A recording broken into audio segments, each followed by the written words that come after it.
Hi, my name is Xpecial from Team Liquid, and this is my basic champion guide to Tahm Kench. Tahm Kench is pretty good for solo queue.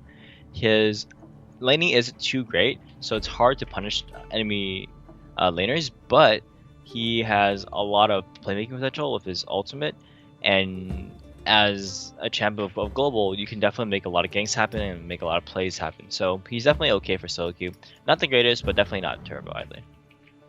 For Tahm Kench, because his W does a lot of damage to camps, it's actually best to start on the red side because Gromp is just easier since you're doing a single target damage. But if you are starting on the blue side, then you want to eat the big golem, hold onto it, and just start hitting the small one. Eat the golem immediately, spit it out immediately, and that way you can just start DPSing it down.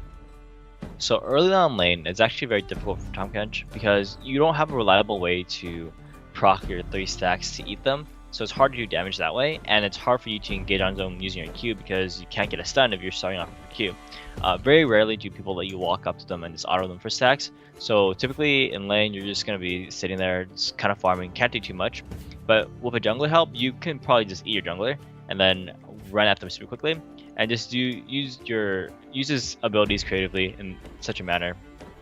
Otherwise it's very hard to create kill opportunities alone.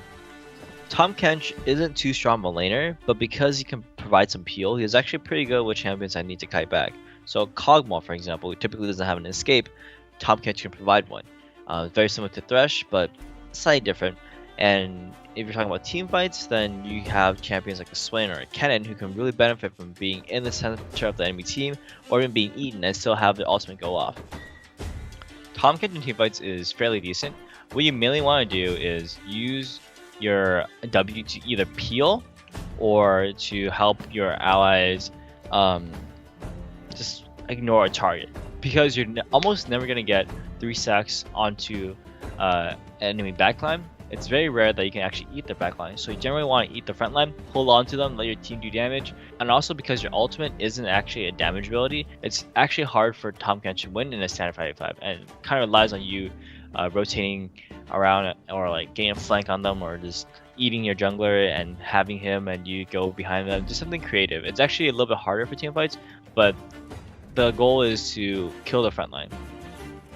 So Tahm Kench, his W can be used to go into lane or just go anywhere faster. You can just eat your 80 carry and you can run back to lane just faster than you would normally.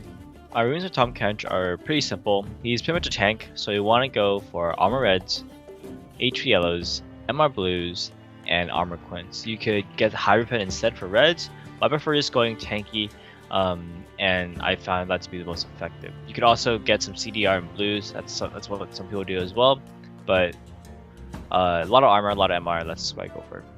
Masteries for Tahm Kench are pretty simple. Like any support nowadays, you just go 0-9-21. Can't go wrong with that, and that's pretty much it. One thing to keep in mind is that swiftness in the defense tree actually helps out Tahm Kench quite a bit, as your Devour reduces your speed quite a bit, and using swiftness, you can actually avoid a lot of slows that you would often get slowed by. So skill order on Tahm Kench. Level 1, you take W if you want to do a jungle camp, because W does a lot of damage to jungle camps, or you take a Q if you're just going standard into laning and you don't need to do a camp or anything like that. Usually I go W just because you want to do a camp. He does it really quickly. Level 2, you want to get whichever you didn't get, the Q or the W. But if you find that you're just getting poked out a lot, then you could just get a point into E just for a little bit of sustain and all-in potential. And level 3, you want to just, if you want to poke more, you usually get Q. If not, then you get the point into E, and you max Q first, and you max W second. Q just has poke and has really short cooldown. W is pretty hard to land and it's preconditional, so I don't like maxing that one first. So Tahm Kench, as a tank support, you go fairly standard tank items. You want to start with the Relic Shield because he's melee. You can easily proc the little charges, and rush Cyclone as soon as you can. Mobi boots are very useful as well for roaming and just being able to get across the map, especially for your ultimate. Very useful for just traveling, getting ganks off. Afterwards, upgrading to a Relic Shield and Targon is a good option, or if you want to be more team oriented, getting a locket there instead. But either way, you do want a locket for your team. Either yourself or somebody else can get it. But a locket's very important for your team overall. After that, you can go for items like a Randuin's if you want tankiness against physical damage, or you can go for like a Banshees or whatnot, just tankiness against a different sort of damage. Thanks for watching this guide, and make sure to check out the rest of the stuff at lawclass.com.